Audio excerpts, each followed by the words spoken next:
Bonjour à tous, j'espère que vous allez excellemment bien. Aujourd'hui on se retrouve pour parler football, pour faire le débrief du deuxième match d'hier. C'était entre la Slovénie et le Danemark. On va revenir sur cette rencontre qui aura été très frustrante pour les Danois. Pourtant tout commence extrêmement bien avec un but d'Eriksson.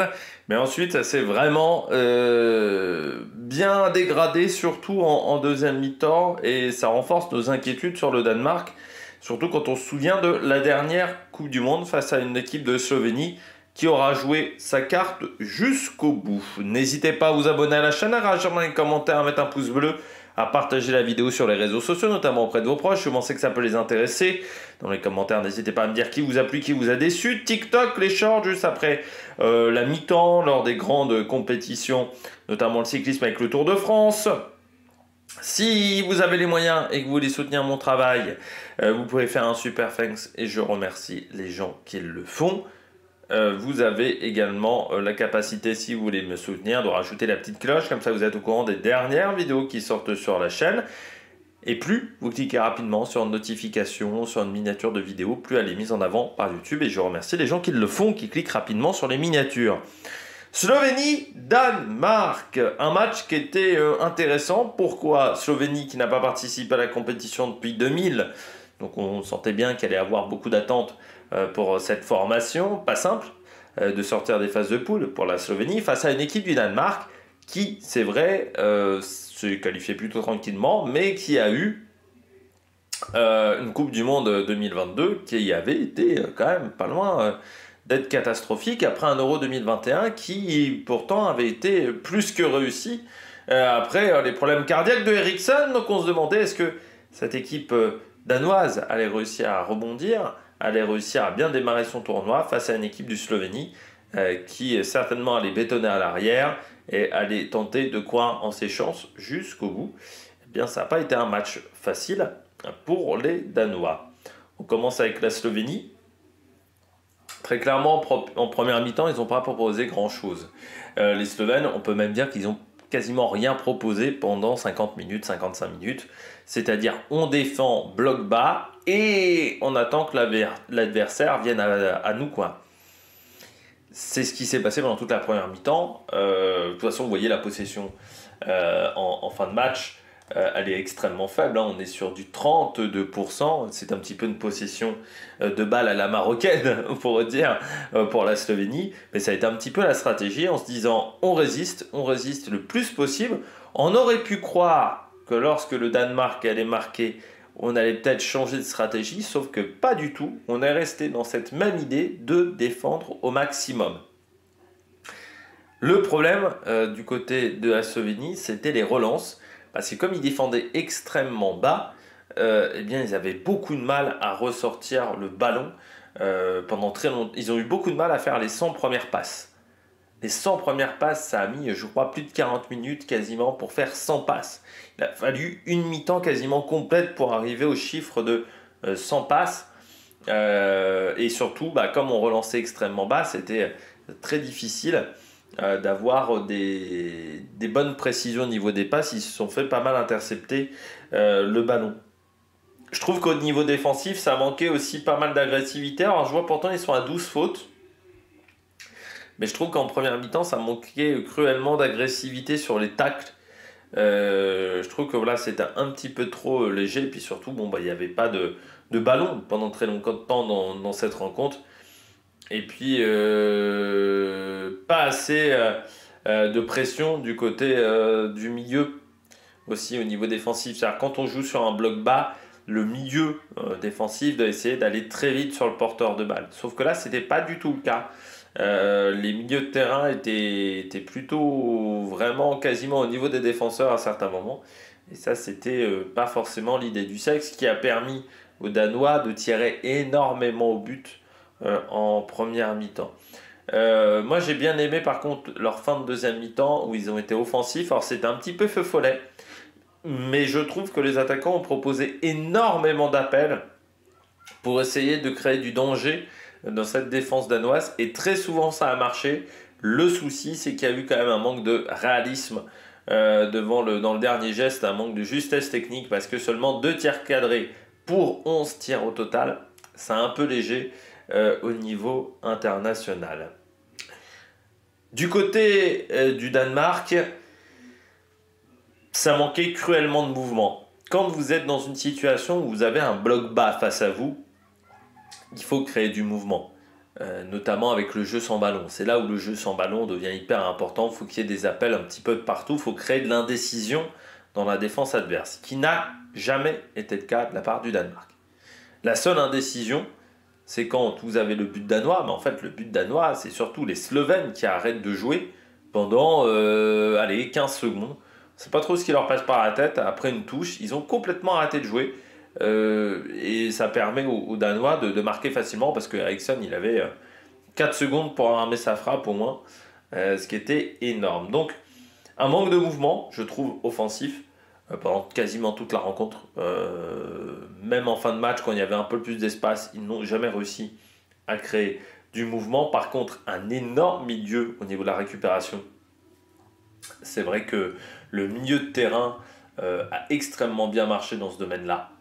Ils ont récupéré énormément de ballons avec Eriksson, Christiansen, Højbjerg également. Beaucoup de ballons récupérés grâce à ce milieu de terrain. Ils ont été mis en difficulté sur les actions offensives slovènes dès qu'ils prenaient un petit peu l'espace, dès qu'il y avait des longs ballons. Les Slovènes, ils ont mis pas mal de longs ballons dans l'axe. Souvent, ça a fait extrêmement mal aux Danois parce qu'ils arrivaient à trouver des intervalles dans ces situations-là. Et je trouve surtout que la défense danoise n'était pas très bien alignée pour les hors-jeux. Et ce qui fait que souvent, le joueur slovène attaquant était couvert par la charnière centrale danoise. Donc ça, c'est un vrai travail à améliorer. C'est sur cet alignement défensif qui n'était pas suffisamment bon. Parce que les hors-jeux n'étaient pas... Enfin ça, c'était vraiment pas bien en place, surtout en première mi-temps. Et puis surtout, du côté de cette équipe danoise, à partir de la 55e, ils sont cuits. Mais ils sont vraiment cuits, les Danois. Il n'y a absolument pas de second souffle. Il y a vraiment des joueurs qui ont souffert à partir de la 55e minute. Et d'un match qui était plutôt tranquille. Parce que très clairement, c'était du même niveau que Allemagne-Écosse, c'était la même domination qu'Allemagne-Écosse. Pareil, Congrès-Suisse, par exemple, pour la Suisse, où il y avait un avantage. Normalement, le Danemark aurait dû se retrouver dans une situation beaucoup plus facile, sauf qu'au niveau du but, il tire quand même 16 fois pour 4 cadrés, un seul but, c'est pas fantastique. Et puis, énormément de fatigue sur la fin de match. Là, ça a été très, très, très compliqué sur la fin, je trouve. Ça, c'est vraiment un truc qu'il va falloir corriger au niveau de la... Est-ce que c'est la préparation physique? On sait que c'est une équipe qui est vieillissante, le Danemark. C'est une équipe qui est là depuis de nombreuses années. Il y a eu assez peu de changements dans le collectif danois. Mais assez surpris par cette fatigue à partir de la 60e. Et on a une vraie baisse de rythme à partir de la 60e. Et jusqu'à la fin du match où les Danois n'arriveront jamais à retrouver leur rythme qu'ils avaient sur les 30 premières minutes. Ça, c'est clair et net. Et ça a été une grosse déception pour moi. Donc ça fait partie des éléments à corriger. Et puis cette défense qui a été souvent prise de vitesse au niveau de la charnière centrale et au niveau des situations de hors-jeu. Je pense qu'ils auraient dû être un peu plus haut pour gêner les joueurs attaquants slovènes. On passe aux joueurs du match, du côté de l'équipe de Slovénie, du côté du Danemark dans cette rencontre. Pour moi, du côté de cette équipe slovène, j'ai mis l'attaquant, Šaško, que j'ai trouvé très bon dans cette rencontre. Je trouve qu'il a fait énormément de mal, surtout donc, à Christiansen, Andersen, défensivement. Il arrivait toujours à faire des appels qui mettaient en grande difficulté les deux défenseurs. Donc ça a été vraiment très très bien réalisé par le joueur slovène. Beaucoup d'intervalles trouvés avec les longs ballons qui étaient envoyés par Jensa, par Elchnik. Et c'est vrai que Šaško a fait vraiment très mal à Christiansen Andersen. Donc ça, c'était très très bien réalisé. Et puis, moi je J'ai mis Elchnik parce que je pense que ça aurait pu être mieux au niveau sur certaines actions. Et je trouve surtout sur le travail défensif, il a été un petit peu trop léger, je trouve, dans son travail défensif. Donc c'est pour ça que je l'ai mis en flop. Et du côté du Danemark, en plus, j'ai mis Eriksson. C'est vrai que il apporte le but déjà de son équipe, mais je trouve qu'il a abattu un travail, notamment la récupération du ballon, qui a été juste assez exceptionnel de la part du joueur danois. Et puis surtout, encore une fois, il a réussi à marquer, il a réussi presque à vaincre ses démons Didier 300. Et puis le gardien également, Kasper Schmeichel, qui a été extrêmement bon sur cette rencontre, qui a sauvé le but danois, même s'il n'y a pas eu 150 actions dangereuses de la part de la Slovénie, il a eu des interventions qui étaient prépondérantes. Et en flop, j'ai mis Wind. On ne l'a quasiment pas vu du match. Il a été beaucoup trop discret dans cette rencontre, donc ça a été pour moi une déception. Bilan de ce match, les Danois commencent moyennement cette compétition. Alors oui, ils n'ont pas perdu face à la Slovénie, mais techniquement, on est quand même peut-être sur l'adversaire le plus faible du groupe. Donc c'est vrai que ça aurait été quand même bien d'aller marquer